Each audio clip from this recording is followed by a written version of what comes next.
قال النبي صلى الله عليه وسلم: من القرآن 30 آية شفعت لرجل حتى غفر له، وهي: تبارك الذي بيده الملك. رواه أبو داود. أعوذ بالله من الشيطان الرجيم. بسم الله الرحمن الرحيم. تبارك الذي بيده الملك وهو على كل شيء قدير، الذي خلق الموت والحياة ليبلوكم أيكم أحسن عملا، وهو العزيز الغفور. الذي خلق 7 سماوات طباقا، ما ترى في خلق الرحمن من تفاوت، فارجع البصر هل ترى من فطور، ثم ارجع البصر كرتين ينقلب إليك البصر خاسئا وهو حسير. ولقد زينا السماء الدنيا بمصابيح وجعلناها رجوما للشياطين، وأعتدنا لهم عذاب السعير. وللذين كفروا بربهم عذاب جهنم وبئس المصير. إذا ألقوا فيها سمعوا لها شهيقا وهي تفور، تكاد تميز من الغيظ، كلما ألقي فيها فوج سألهم خزنتها ألم يأتكم نذير؟ قالوا بلى قد جاءنا نذير فكذبنا وقلنا ما نزل الله من شيء إن أنتم إلا في ضلال كبير. وقالوا لو كنا نسمع أو نعقل ما كنا في أصحاب السعير. فاعترفوا بذنبهم فسحقا لأصحاب السعير. إن الذين يخشون ربهم بالغيب لهم مغفرة وأجر كبير.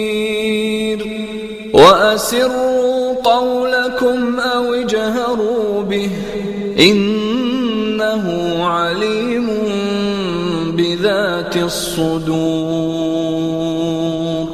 ألا يعلم من خلق وهو اللطيف الخبير. هو الذي جعل لكم الأرض ذلولا فامشوا في مناكبها وكلوا من رزقه وإليه النشور. أأمنتم من في السماء أن يخسف بكم الأرض فإذا هي تمور أم أمنتم من في السماء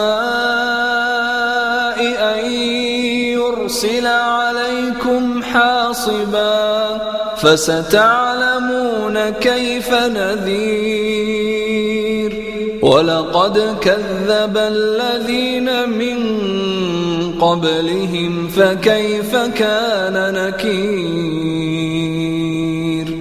أولم يروا إلى الطير فوقهم صافات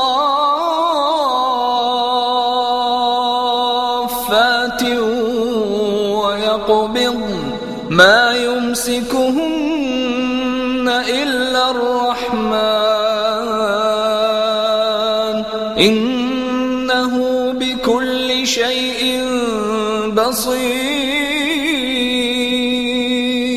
أمن هذا الذي هو جند لكم ينصركم من دون الرحمن إن الكافرون إلا في غرور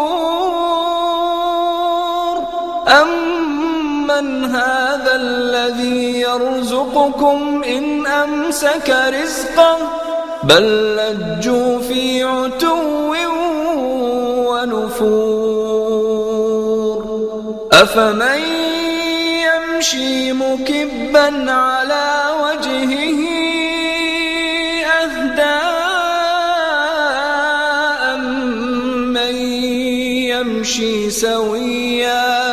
أمن يمشي سويا على صراط مستقيم قل هو الذي أنشأكم وجعل لكم السمع والأبصار والأفئدة قليلا ما تشكرون قل هو الذي ذرأكم في الأرض وإليه تحشرون ويقولون متى هذا الوعد إن كنتم صادقين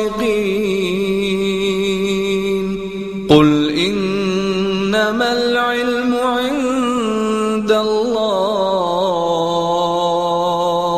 وإنما أنا نذير مبين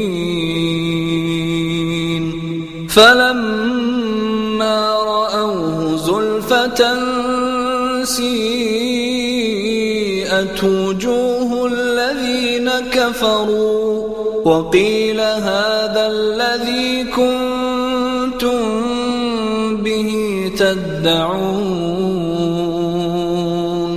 قل أرأيتم إن أهلكني الله ومن معي أو رحمنا فمن يجير الكافرين من عذاب أليم قل هو الرحمن آمنا به وعليه توكلنا فستعلمون من هو في ضلال مبين